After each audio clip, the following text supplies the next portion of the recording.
What's going on, everybody? It's SJG. Welcome to HBCU Game Day. I have a very special guest for you guys going one-on-one with none other than Norfolk State University head coach Robert Jones.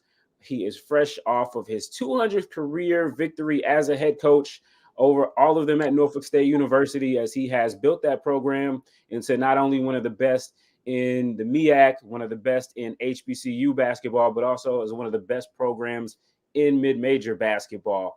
And so we're lucky to get some time with them in between games. They finally get the chance to play at home. So they're getting a little bit of that home cooking. We got a chance to talk with them. So without any further ado, Coach Jones, welcome to the show. Hey man, thanks for having me like always. Yeah, no doubt. Appreciate it. You're always willing to kind of give us some insight and everything. So we definitely appreciate you.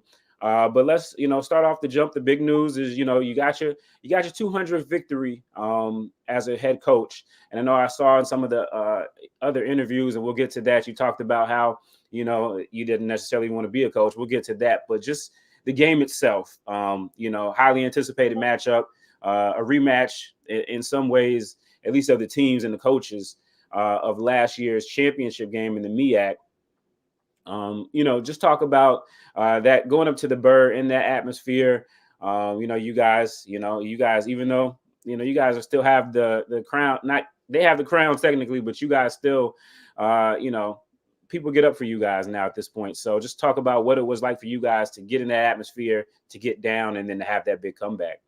Well, I mean, I think Howard always does a good job of their crowd anyway. And then we have some of our prominent alumni chapters up there. So with that being said, it's like we had a really good turnout. Honestly, if you watch some of the videos, there's a lot of green and gold that was in the building. So we definitely appreciate our fans and our alumni for coming out and supporting that game. And like you said, a lot of people try to make it a rematch and things like that. And like I've said before, I don't really think it's a rematch of anything because when I think of rematch, Steve, I think about okay, me and you, we had a boxing match, and you get the title, and then now we get a rematch. If I beat you, I get the title back. It's like, nah, Howard got that 2023 title, and everybody's trying to see who can get the 2024 title. So it's not really a rematch per se. And then the kids that played in that game, it wasn't the same kids that played in the championship game. So it's not like, a big thing like that. But I do think that it's a good heated game because you got two of the better teams in the conference playing against each other. So I do think that there was like that it should have been more about that than the whole rematch thing. But it was definitely a fun atmosphere, great atmosphere, and and we were able to come out and pull out a win from behind to get out of there with a W. Yeah, no doubt. You talk about, all of the changes, you guys, obviously Joe's gone, Chris, and a lot of those guys are gone from you guys. And then a lot of their key guys left in the transfer portal as well. It's I don't know. It seems like to me, having followed the MEAC for a while now, it seems like talk to me about the Howard and Norfolk State. It kind of, I don't feel like it necessarily was a rivalry before, but it seems like maybe since Hampton left the MEAC, it seems like y'all two have kind of adapted each other as your in conference, kind of that rivalry game. Just in the last couple of years, it seems like that's kind of been a natural thing. Well, I think what happened was that when Hampton left, is that now us and Howard have become travel partners. So we're the weekend that for example, this weekend, we got the Baltimore schools, so they got to play us and Howard, and then after that, then when Eastern Shore and Dell that come down, they got to play us and Howard. So we're travel partners, and I guess they try to make the travel partners rivals to a certain extent because of the way the schedule is made. And then I do think that because of what happened last year, kind of like put this rivalry thing in the whole scope a little bit more because honestly, and you know this, Steve, is like before what happened last year and things like that, is that it really wasn't a rival. Like we had I think a 10 game win streak over them or something like that. So last year, with what happened from the first game when we know the controversy happened the first game, and the second game they beat us pretty good up there, and then the championship game, we saw things happened in the championship game. So it was like a couple different factors that I think started making this kind of a rival. And like I said, once again, also too, it's always going to be a rival against the two better teams. It's like, I guess at this point, us and Central is a rival at this point. Right. So even though we're 3 hours away from each other, we probably shouldn't be a rival, but I guess because it's the two of the better teams in the conference statistically, and over the last decade or so, it automatically makes you a rival game. And I think Howard is now ascending towards that situation as well. So now it's a rival game against Howard. Yeah, no doubt. And then even if you look at, I definitely see you guys in Central as a rivalry, just because you guys have met in the championship game so many times, and even before that, and the CIAA in the '90s, I think there were two of the teams that were battling it out quite a lot. So, small league now, 8 teams in the league, but we'll get to that. But I just wanted to really get back to you and your coaching career. I know you're from New York. For everyone who doesn't know, if you can't tell from the accent, he's from New York. Make sure you get the propers. I know you got in New York. You got to get like your street and your building name. So let us know where you're from in New York. I don't know about the street and building name, Steve, but I'm from South Jamaica, Queens, New York. That's where I'm from. Okay, my neighborhood. Yeah, like the street and the building means nothing, but that's where I'm from. Right. Okay. So you haven't had a chance to check out Raising Canaan. You probably know that. That's my show, man. That's my show. Like some of those blocks, I know exactly where that stuff is at. And either drove through those blocks or even like a scene in a grocery store one time. Like I've actually been in that grocery store, so it was like it's like probably out of all the Power series, Raising Canaan is my favorite because I can relate to it. And not relate to what Canaan is doing, right. Like that. Right, like that time period, and that's your neighborhood, the settings, and things like that. The best. Yeah, no doubt about it. I just got into it, like I just got caught up. So, so yes, it's a good series, right? What do you think? It is. It's definitely better than Ghost. Yeah. I don't know. It's a little bit fantasy to me there. This is a lot more reality. But anyway, back to that. So, you played ball at D3. Give me your college again that you played. I played at SUNY New Paltz in New York, which is, if people don't know what SUNY is, that's the State University of New York. Right. State University of New York system. So there's a whole bunch of like Buffalo's part. It's like SUNY Buffalo, it's SUNY Albany. So I just played at the New Paltz campus.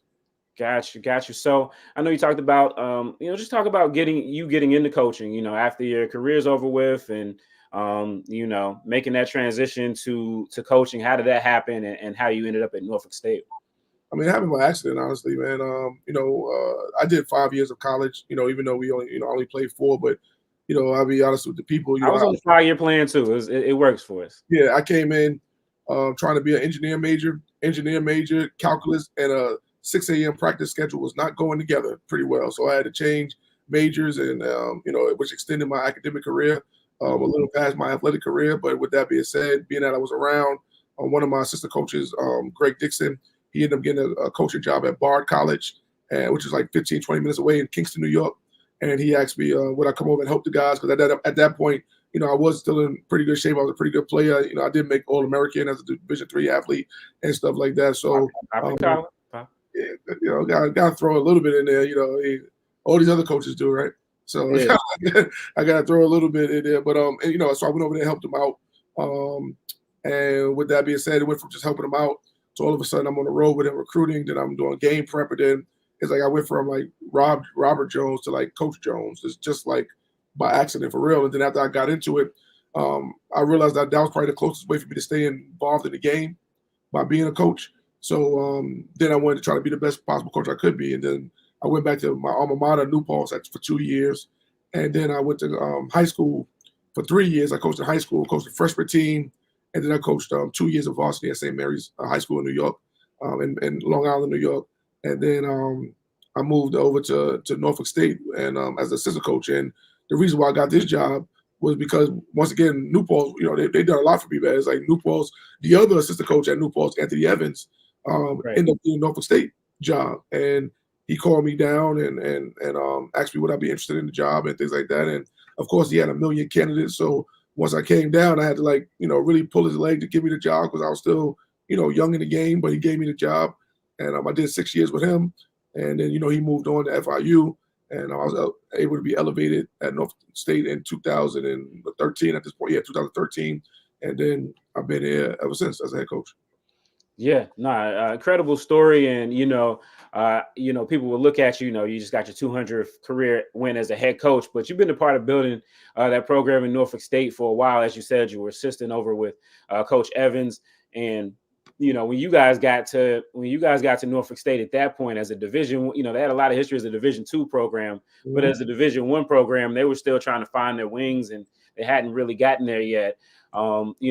What did that time as an assistant, what did that do for you? And how did that maybe inform you to even where you are today? Obviously you had other jobs, but just, for anybody that may be in your shoes, what were some things that you learned that have helped you as a head coach to kind of just understand everything better?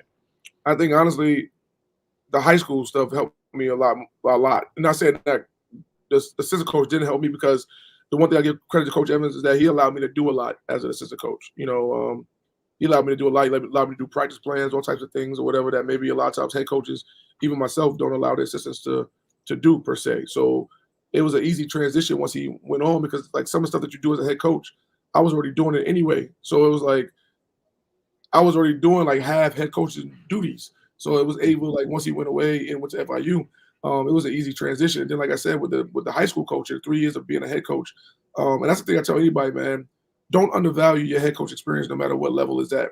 Because a lot of coaches, especially at the high major level and things like that, those guys, you know how this, Steve, like those guys are like recruiters per se, right? So like they're always on the road. They never some of those guys never even around basketball enough, but they're going to get their shot because they're such a good recruiter. And then that first time out could be scary for some people, but like, because that time out, when you're a head coach now, everybody's looking for you for an answer in that Right. time out. But with the 3 years that I had as a high school coach, I was used to people looking for me, looking to me for an answer and things like that. So I think those 3 years of high school coaching really paid a lot of dividends to my coaching career now. And I thank Tim Cluse back then for giving me a shot at St. Mary's. He went on to have great success at Iona College and things like that. So I thank him for giving me a shot at that situation. So that paid a lot of dividends going forward in my career. Awesome. Awesome. Yeah, we're talking with head coach Robert Jones of Norfolk State University, just coming off his 200th win as a career win as a head coach. Ascended to that seat at the beginning of the 2013-14 season. Yep. Right there. Yeah. Okay. Yeah. Yeah. So, definitely, again, as we said at the top, one of the top programs, not only in the MEAC, but in HBCUs, but also a mid-major as well. Coach, you guys have consistently had a winner. Took a while for you guys to get that championship in Norfolk. I know every year, we would go up there and you guys had the team and had the talent, and, things maybe didn't fall your way or whatever. But you guys consistently stayed a winner and stayed building your program. What was it like for you at that point, being that you guys have this program, you got it going, you got a good rhythm, you get to the conference championship, it's at home, everybody's looking for you guys to win. And then, just kind of dealing with that pressure.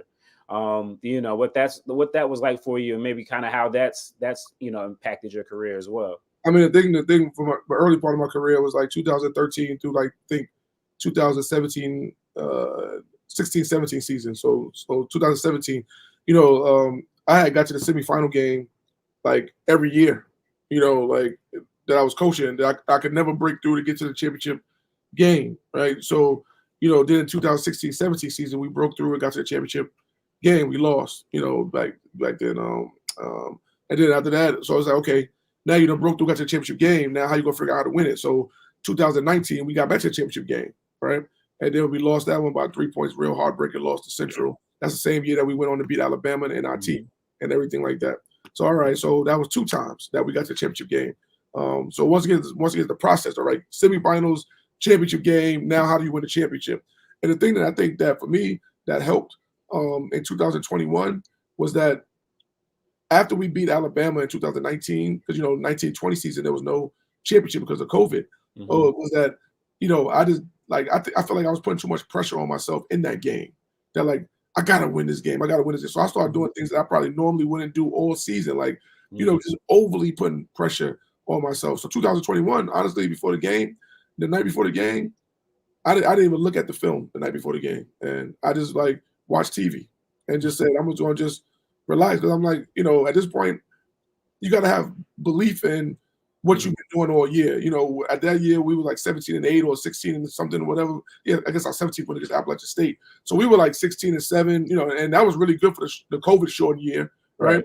So it was like we're a good team. It was like, why are we gonna put all this pressure on ourselves for this game? We just gotta go out and play the game. And then I did the same thing like at 22, the same thing. And then honestly, I did the same thing last year. And last year we came up short, but that was another one that we probably should have won. So it was like we were right there at the end because I just like stopped putting all the pressure on myself for the championship game. And yes, a championship game is a high pressure situation, right? We all know that. This is like your chance to dance because if you don't get it, I mean, unfortunately, and you cover, HBCU everywhere across the country. No MEAC or SWAC school is getting an at-large bid at this point. So no matter how good you are, if you don't win that game, it's curtains for your season, right? So there is pressure, but I try to take away the pressure a little bit during the championship game stuff now, and it's been, I think it's been working a little bit better than what I did before. So hopefully I can continue to do that, and we can get back to the championship game this year and be fortunate enough to win. And the other thing too, Steve, is a lot of times in that scope, you gotta be lucky too, man. Like you gotta be lucky. Like you need the ball to bounce the right way, or you need a couple you need matchups to happen the right way. It's like, good is just one part of the equation. Luck is the other part of the equation. To be lucky, so we'll see what happens. Yeah, and you brought up the NIT. Obviously this year, we got the changes to the field. So, we talk about no MEAC and SWAC team getting an at-large bid, but now the NIT, which normally would go to the regular season winner for the MEAC and the SWAC, as well as a lot of other leagues, is no longer guaranteed. What are your thoughts on that? Because you've had firsthand experience of winning the NIT and going up against a Power 5 school and getting that win, even though it wasn't the NCAA. Just talk about what your thoughts are on kind of the changes that are going on and how that impacts you guys. I mean, obviously everybody wants to get to the big dance, but the other dance is a dance too, and you've seen that. I mean, I think I just have a couple quick, views on that because I know we got some other stuff to talk about during this call, but because I can talk about this NIT thing for like a lengthy, discussion. But I just think that if you try to eliminate the little man, then just say so, because it's like if you're not giving no one a shot no more. It's clearly it's almost like devaluing the regular season, because let's face it, outside of the Power 6. If you don't win the tournament in all these respective leagues, probably 20 other respective leagues, no one's getting an at-large bid postseason. So the NIT was the way that, okay, if I don't go here, all right, my hard work for the regular season is not going unnoticed. And also from a coaching career, because that's what I do currently, is that NIT sometimes saves your whole career. You know what I mean? It's like NIT is like, okay, you didn't get to NCAA tournament, but NIT is so respected that's like, okay, you got to you can win in March. Yeah. It's like, you had a pretty good year, because even like for us, we were heartbroken against Central against 2019. But I'll be honest with you, Steve, is that once we won the Alabama game, no one cared about us losing to Central. Like we were all over the news for beating Alabama. Like no one cared about the Central loss anymore. It just like kind of like just went away, and they went to the NCAA tournament. And honestly, we probably got more fanfare than them that year because they went to the play-in game and lost to somebody, and we won a game in the NIT, and like the spotlight just shifted back to us, like quickly with that situation. So it's like once again, if you want to get rid of the little guy, then just say you want to get rid of the little guy instead of like masquerading that we need this Power 6, teams and all this other stuff like that. Because honestly, man, sixth-place team in their league, I've been around this game a long time. I'll tell you this much: the 10th place team in the ACC, and I don't know who it is this year, is probably just as good as the first place team in the MEAC, man. And I've been around this game a long time, and we've seen it time and time again. Like you can see our track record. Like we play some of these teams. If you take off the jerseys, you won't even know who's who. Now the top 5 teams in the country, those are different animals, stuff like that. But when you play against some of these other teams in these Power 6 leagues, some of those lower level teams, they're no better than the first place team in the MEAC, to be honest with you. Yeah, definitely, and a lot of those teams won't play you guys anymore. We We know how that goes. And I think too, that I think the thing that sticks out to me about you and kind of, because you've seen the changes, you've been a part of the changes that are massive changes that have gone on in college basketball, as far as the introduction of the transfer portal and the NIL. Obviously NIL HBCUs are at a deficit. I know you guys just had, I think, a workshop over there for student athletes. But there's a disadvantage there for sure.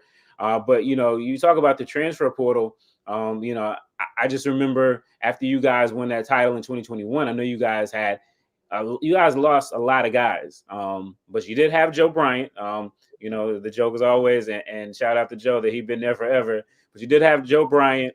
You brought in Bankston, but how has the transfer portal changed what you do? Because and I think it makes it even more, just bigger that that you guys have been able to keep that success as a program when every year you're losing several key guys. The thing that it's funny you mentioned that. We just talked about that in the office. We just had a post-practice meeting, right? And we was talking about that. The thing that I think that we don't get enough credit for at Norfolk State, and once again, I'm not saying just me totally. Yeah, I'm the head coach and stuff like that, but it's a whole we operation, around here. Is that it's kind of easy to ascend to the top, right? Like it's easy to go from like the 8th place, 7th place to the champion or to the second runner-up or whatever the case might be, But then teams, a lot of times, and you've seen this, Steve. You've been once again, you're probably the expert at covering HBCU sports, right? Is that teams get up there, then they drop again. Teams get up there for maybe a year, even 2 years, and then they drop again, or then they get an under 500 record. We've been fortunate enough that we've never had an under 500 record in conference play. Mm-hmm. And if you look at our record, like we've always been like the top 2 teams, and I think one year we were tied for 3.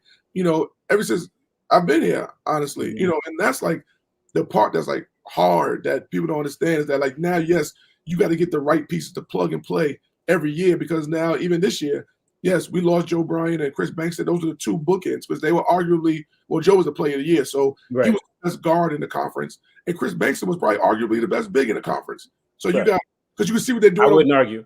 Yeah, yeah. So you see what they're doing overseas now. Like those guys are killing over right. there. So like you got the bookends right there, and now you got to replace them. You got to replace them. So we were fortunate enough to get Jamari Thomas. Like Alan Beatran, who's another great guard for us, and then serviceable bigs. Like they're not Bankston, but they're serviceable bigs. Put it all together, and now we sit at 12-8, and we really like almost haven't missed a beat, which is like hard to do, and once again, that's a credit to the coaching staff who like get these players and recruit these players and things like that are able to fit our system, almost seamlessly from year to year. So that's why we haven't really had like a drop off or like, oh wow, Norfolk State had a bad year or something like that, So and it's been tough. And the transfer portal, the one thing about the portal is that people get mad when you lose guys, and I would get mad too, and things like that. But you can always go and get somebody else. It's like, you got a girlfriend and you break up, and then you go, you see another pretty girl at the bus stop, and you got a pretty girl. The portal goes a lot of ways. Yeah, man, it goes a lifelong thing. Yeah, it could go either way for you. So yeah, no doubt about it. And you talked about Jamari, and we talked about him down at North Carolina A&T, but North Carolina Central. But just you look at a guy like him over at UNCW.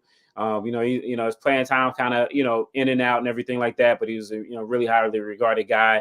Was he a guy that you guys looked at initially? I know I saw some offers from some of the schools in North Carolina, but was he one of those guys that was kind of a bounce back for you guys, or was a guy that like, okay, you saw UNCW and then you kind of researched them, and like how did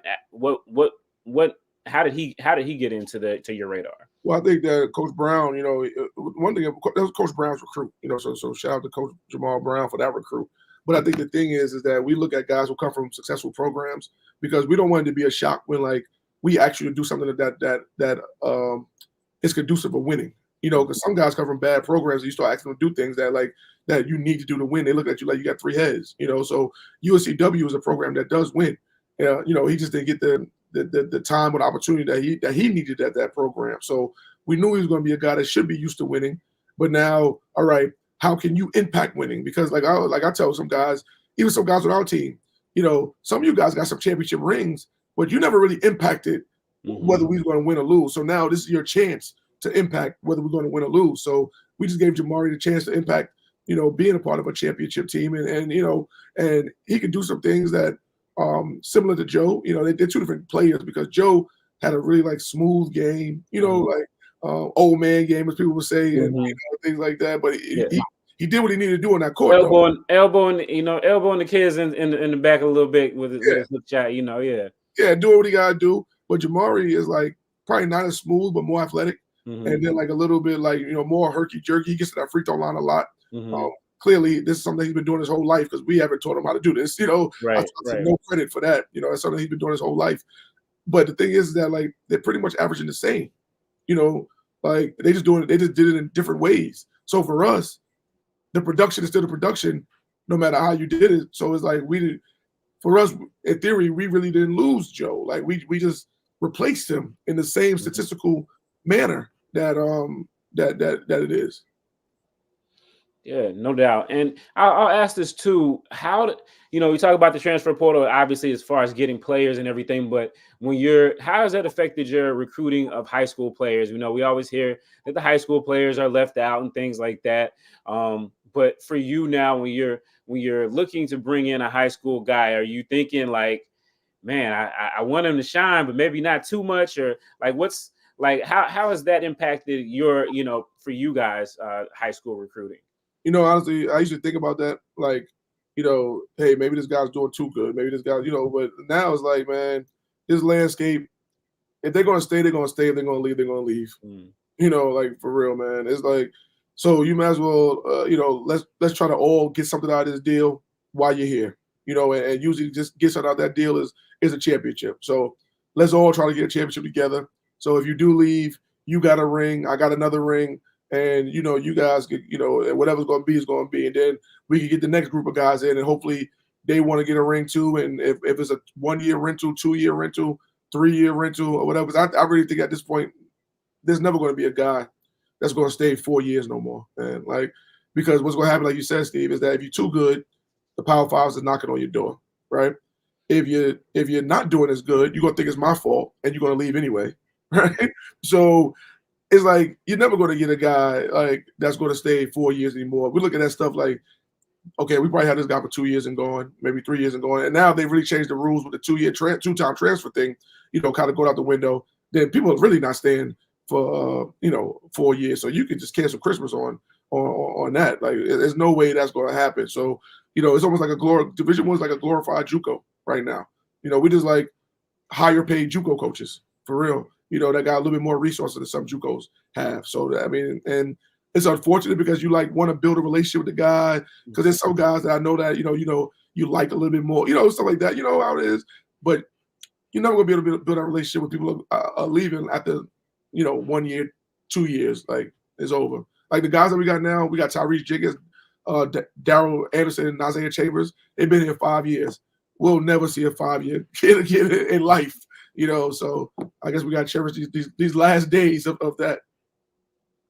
Sounds like the recruiting game is like the dating game. Don't get too attached. Maybe you get a ring, maybe you won't. And then maybe you get a ring, maybe you won't. Yeah. So and just to respect your time, we won't keep you long. But and on that recruiting tip, I know your son is now coming up in the ranks in high school basketball and doing well from what I see and getting recruited. Tell us about your son and where he is and being on the other side of that coin. Obviously, everybody thinks that their little Johnny or little JJ or little Ray is a D1 player, and sometimes you kind of gotta but what's it like for you as a coach and as a father watching your son go through this process? I mean, sometimes it's tough, because it's almost like I could never watch a game as a fan or as a dad, because it's like I see things in the game and I'm just like, why don't you just do this? Whether it's a coaching thing or like a player thing for him, just like, because, I mean, you know how it is, dude. Like at this point, we're trained to see stuff from a different lens, so it's like, sometimes it's frustrating watching, to be totally honest with you, it's frustrating. But at the same time, the thing I tell him though is that maybe when you were younger, people might be like, oh, we're going to, put you on a team because you Coach Jones' son, or we're going to do this for you because Coach Jones' son. Now, when you're in high school, you better show up and show out, because no one cares that you're my son anymore. So the thing that I told him is that, like, at this point, every article that you've got, like the other day, he was like ranked in like Virginia as one of the better players in 2026 class or whatever. And, he plays for this AAU team, that AAU team, in high school, he got a lot of accolades in high school, like he got all conference last year as a freshman, right? I'm like, yo, this has nothing to do with me no more. This only has nothing to do with me because we work out and train. But everything you get from this point forward is going to be what you earn, so you got to go out and get it, and then people always ask me, well, do you want to coach your son, and stuff like that. And the thing I say, man, is that, and it's the God's honest answer, is that if he's good enough to play for me, then I'll coach him. And when I say good enough, not just good enough to be on the team. Like, I think as your son, you got to be one of the better players, because what's going to happen is, Steve, is that if he's not one of the better players and he does play a little bit, people are going to be like, well, you're only getting that because you're coaching your own son, and, or vice versa. Like, people think that, I'll give you a hard time because you're my son, and stuff like that. So if you're one of the better players, then nobody can say anything about one way or the other. So that's kind of like the almost like the handshake agreement that we've come to, is that if you go in 2026, which is a couple years from now, if you're going to be one of the better players on the team, if you're going to be like a rookie, I mean, as a freshman, I can't say you're going to be one of the better players. Maybe you're going to be a rotational guy. If you can at least be a rotational guy by the time 2026 happens, then yeah, you can come play for me. But at the same time, make your own decision. There are a couple other schools that, have reached out to him and things like that. So, I'd rather keep the father-son bond than worry about a player coach, because, I'll tell you this much, Steve, I think I've done pretty well without him. And I hope that I'll continue to do well, either way, what I mean? And once again, he could go on and have a great career himself, so it's cool either way. Like, I'm not hell bent on trying to coach my son or anything like that. So that's what we kind of got, like the handshake agreement, that, like, don't think that I'm pressuring you to come here, man. And then once again, another transparency, we always be transparent here. Like, I ain't one of them guys that try to, say things for clicks or, try to be a Kardashian or anything like that. It's just like, I'm just saying, like, there's a lot of NIL money out there, right? Unfortunately, HBCUs don't have a lot of NIL money. If someone's going to offer you $500,000 or something like that, if you're that good to go get $500,000, man, you better go get that money. Stay out of your pocket. Yeah, you better go get that money, man, and then send some back to me. Like, go get that money and send some back. And then if it don't work out after you get the $500,000, come back and holler at me, man. Nah, I love it. What's your son's name so everybody can check out his YouTube and everything? Justin Jones. Justin Jones, class of 2026. Atlantic Shores. All right. Yeah. So, Coach, I'm going to let you go because I know you got a busy weekend. You got to prepare for the Baltimore schools, Copper State and Morgan State. But, just for everybody who hasn't seen Norfolk State play, that, they come to a gym near you. What would be the reason to come see them in person? I think that you'll come see a good brand of basketball on both sides of the ball. We pride ourselves in defense, but also we're a team that can score. We like to call ourselves a defensive team that can score. So I think that no matter what you like, because some people just like defense, some fans, some people like offense. And I think that we got enough guys, like say offensively, like your Jamari, your Allen, your this, your that can make highlight plays, and that people will be excited about that. But also you're going to see some grit on that defensive end. So I think that we play a solid brand of basketball. Also, I think that we play, and a lot of teams in our league, honestly, play a brand of basketball that's contrary to popular belief of what HBCU basketball is. People think HBCU basketball is like AAU, like running and gunning, like pressing all game and stuff like that. And some teams that do press all game, we're not one of them. But it's like people think that's what HBCU basketball is. And if you come to a game, you'll be shocked to see the schemes, the X and O play, the skill level of the players and things like that. So with that being said, please come check us out.